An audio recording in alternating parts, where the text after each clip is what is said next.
अपनी पत्नी की पवित्रता के लिए किसी साक्ष्य की आवश्यकता नहीं।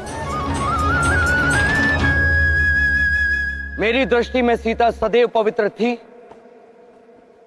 पवित्र है और सदैव पवित्र रहेगी। मर्यादा पुरुषोत्तम श्री राम की, मर्यादा पुरुषोत्तम श्री राम की, मर्यादा पुरुषोत्तम श्री राम की, मर्यादा पुरुषोत्तम श्री राम। बंद करो ये जय जयकार।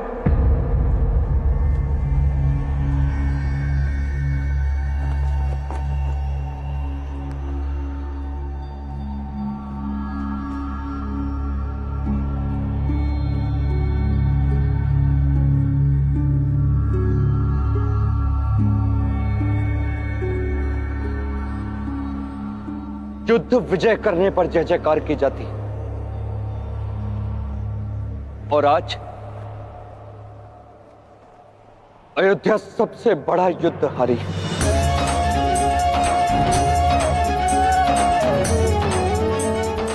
एक स्त्री के अपना घर छोड़ के जाने पर जय जयकार करने की सोच केवल हम पुरुषों की हो सकती है। क्यों स्त्रियों के लिए नियम भिन्न है और पुरुष के लिए भिन्न?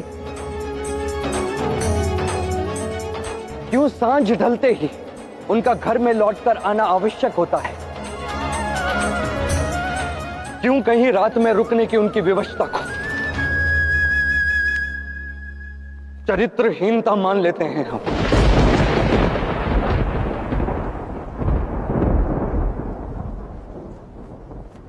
अब तो लगता है कि यह प्रकृति स्वयं नारी होकर नारी की शत्रु है। तभी तो सूर्यदेव भी स्त्री के चरित्र के साक्षी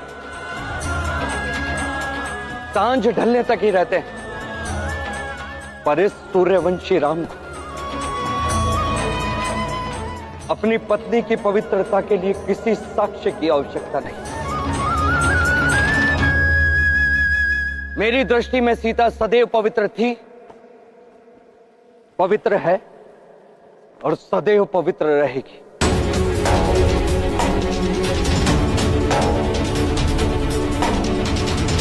मैंने सीता का परित्याग नहीं किया, बल्कि एक रानी ने एक नारी की अस्मिता को बनाए रखने के लिए निर्णय लिया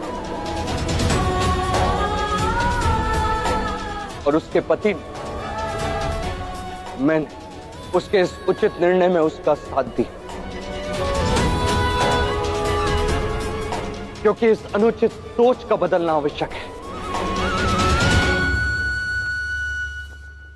मैं अयोध्यापति राजा के रूप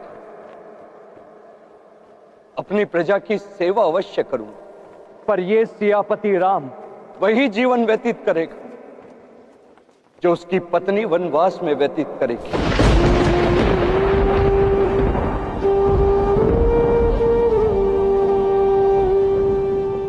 अयोध्या की महारानी सीता तब तक नहीं लौटेगी जब तक अयोध्या के पुरुष स्त्रियों को उनका उचित सम्मान देना ना सीखे।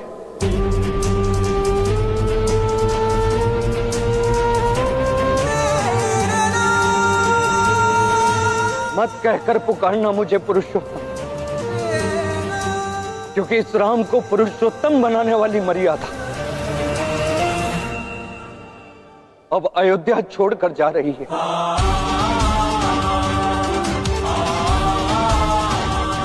यह यात्रा परित्याग की नहीं,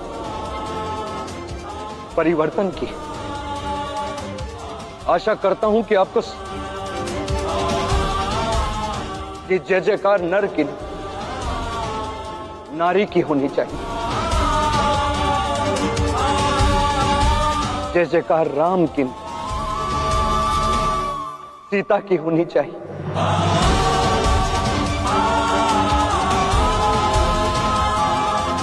सियावर रामचंद्र की जय।